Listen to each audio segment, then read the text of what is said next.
welcome back to the 411 on 420. I'm your host, Daryl Bowman. I'm Harry Brailsford. He's our co-host with me, and thanks so much for joining us today, Harry. Absolutely. I do appreciate that. Today we're here with Steve Marks, the Executive Director of the Oregon Liquor Control Commission, and we're talking about many things, but in this segment we're going to be talking about, well, how much money is Oregon actually making, and how much maybe are the people that are out there trying to start a new business doing? How well are they doing? Well, we've made quite a bit of money since its inception. We're over $200 million in revenue to the state since we've been in this. We're year 3 now, not fully done. Well, I got an interesting question because Oregon is noted for no taxes, but now this is taxed. So is this one of the only things that's taxed in Oregon, maybe besides gasoline? It is the one of the only retail sales tax at the point of sale in Oregon. There are some local taxes at the point of sale in Ashland, a couple places and communities, but we don't have a sales tax. It's we don't allow you to pump your own gas, and we don't tax sales. I kind of like it that I don't have to pump my own gas. I mean, it reminds me of the 70s. Yeah. So yes, it does. Yes, it does, man. But so you're making quite a bit in there, and then along those lines, are you growing the number of users on a regular basis while you do this? I mean, now I'm thinking users. I'm thinking about businesses and stakeholders. Stakeholders. So in terms of the stakeholders in the market, so licensees, certainly our business base is getting larger, right? We're 2,000 plus in licensees. We have nearly 4,000, I'm using rough numbers, they've moved up, applications in the system. Can people apply at any time, or is there They can apply at any time. Okay. It's a flow through. We've probably had 162 leave the system for various reasons voluntarily. Businesses start up and they go, Some we violated out, some we moved. But in Oregon, because we have talked about how we have an open system, right? A lot of competition there. A lot of competition. Does that help drive down prices for you then? We have a great consumer market. Prices are great, and because of our testing regimes kind of getting normalized. All categories of products from edibles and tinctures and concentrates and flour, all growing marketplaces inside the system. So that's fantastic. Steve, in preparing, let's talk about licenses. In preparing for today, I did a little research, and apparently you had a moratorium effective June 15th. Talk about that. You were overwhelmed. Yeah, so a lot of things. We're finding when we didn't anticipate, the real thing is how much change there was going to be in these original licenses we had through. So relicensing. You'd think once you had a license, you're good to go, right? Yeah, you weren't violating anything, even though it's an annual license. We didn't have that would be easy. But there are so many business changes that we have to approve, because if you get new investors, we need to approve that, do the background checks, look at them.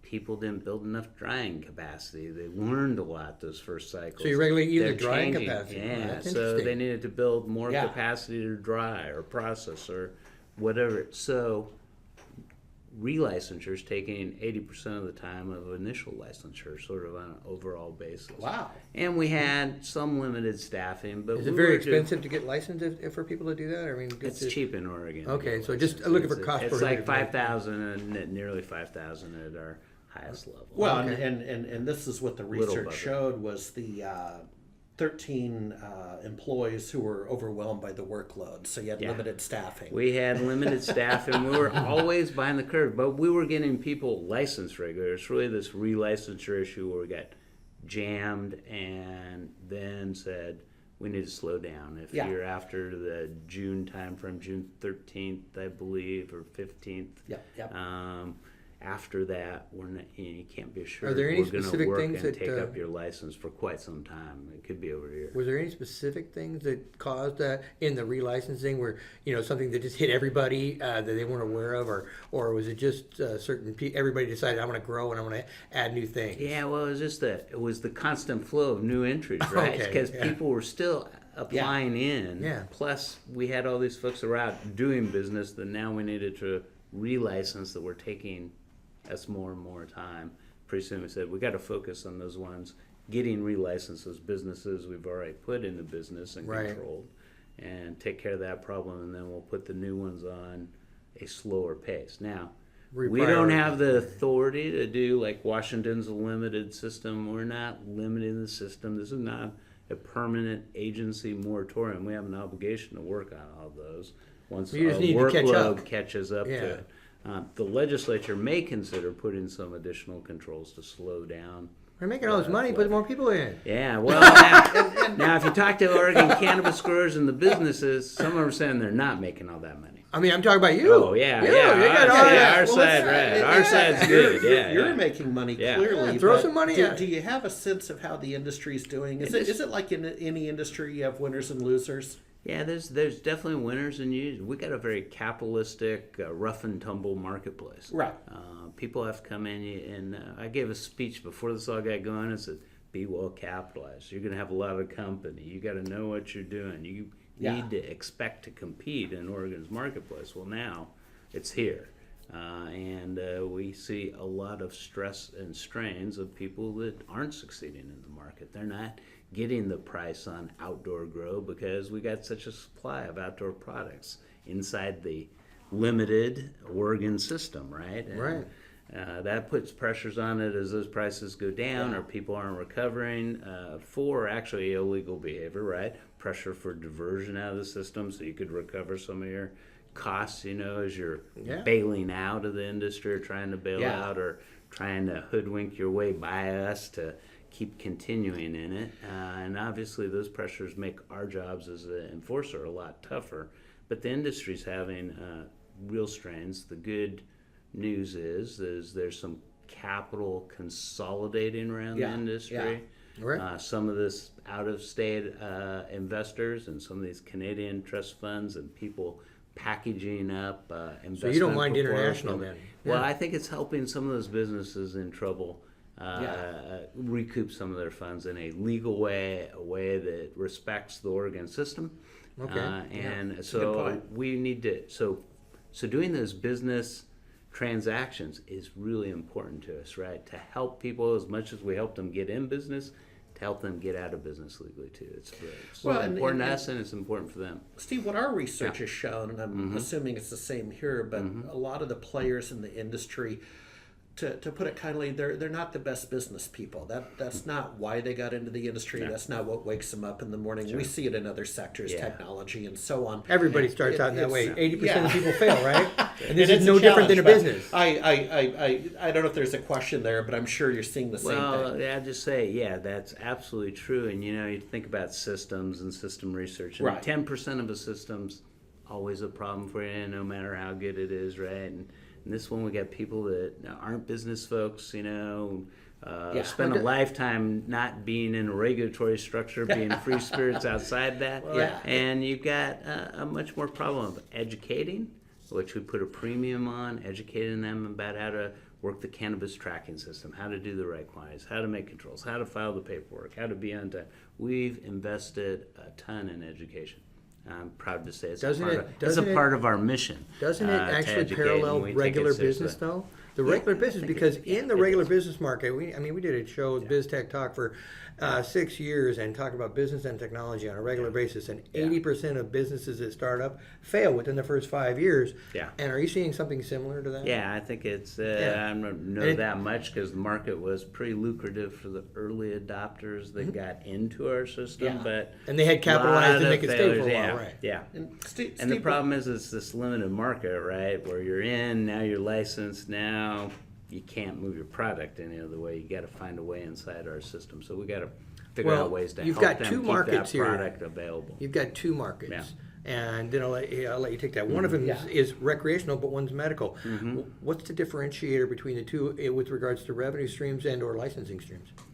Well, revenue, we don't tax medical product. Okay, So, that is interesting. Yeah, and medical product can be given away for free. The old medical system was based on sharing for free and then maybe selling the other part of the quantity into the medical retail system. So that must be able to take donations because somehow you got to make some money. Yeah. I mean, they always say that it's hard to live on free. So that's the indictment of the old medical system of Oregon was, well, how did this really happen? How did you share for free, grow for them? And a lot of it was going out the back door and financed by the gray market and the illegal market. Last question before we end this segment on money. If you could talk about how do you get paid? How do how do the stakeholders interact with the banking system, that kind of thing in the state of Oregon? So nothing but difficulties there with the regular banking system that are well known. Sure, You can. It's federally illegal. Banks don't want them. The federal banking regulatory structure looks dimly on cannabis businesses that particularly touch the cannabis. Even to the extent you're a state agency, banks have difficulties. Oh my God, you're taking weed money. Sorry. Yeah. It's a little bit of an issue there as well. The good news is in Oregon, we had some real help, and Washington kind of got in front of this curve because we had all watched Colorado do their gyrations and maybe try to create a state bank, and they did about 12 kinds of iterations of options. They were trying to get financing, and we all sort of saw them not get anywhere, right? Credit unions really sort of filled the void, and Washington had an easier time initially getting some banking in place. The good news is sort of translated in Oregon. I think we've got 3 credit unions now in it. They are using our cannabis tracking data to help with their compliance. They're filing the suspicious activity reports because you need to do that for cannabis to go in. Yep. And so those are getting filed. And so they're expensive accounts. Oh, yes, that's what we've heard. There's banking. There is some available to them, which makes it much easier for them and for us. And the good news is we really facilitated this in the legislation we passed because we asked for the opportunity to share our data directly with financial institutions, and that's in large part what made this possible. So as part of that, you obviously there's a banking issue, but just to finish, how much of that is actually still coming in cash? I think the preponderance of it's coming in cash. We only take in the fees, and a lot of times we get paid at our $5,000 through credit cards and others. But Department of Revenue, which collects the taxes owed, they're collecting a lot of cash. Percentage-wise, over percentage. 80? I don't know. It used to be in 80% realm. I don't know what it is today. So in other words, there's a lot of opportunity for change and to, again, address safety. Yes. Thanks so much for this. There we go. That's Thank really you. good. Okay, we'll be right back after these short messages.